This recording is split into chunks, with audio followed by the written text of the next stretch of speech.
আসসালামু আলাইকুম। আপনাদের সামনে আমি আসছি একটা ব্লগ নিয়ে। সবাই কেমন আছেন? আলহামদুলিল্লাহ, আশা করি ভালো আছেন।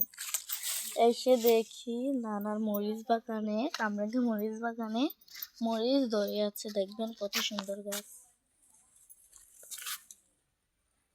কত সুন্দর সুন্দর।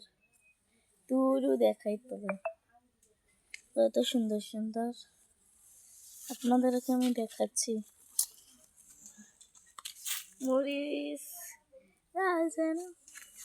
তো সবাই আশা করি ভালো আছে। আমার নানাই মরিচগুলো বেড়েছে, একটা 5-10 টাকা করে বেচে। অনেক বড় বড় মরিচ, তো কিন্তু শুধু দেখা যাচ্ছে এখানে অনেক নানা অনেক কিছু চাষ করে ওই যে কাঁঠাল গাছও চাষ করে, কাঁঠাল বেগুনও চাষ করে। বেগুন গাছ, বেগুন ধরে আছে, অনেক কিছুই চাষ করে। আবার বড়ি গাছ আছে। জানি সবাই ভালো আছেন, আমার জন্য দোয়া করবেন।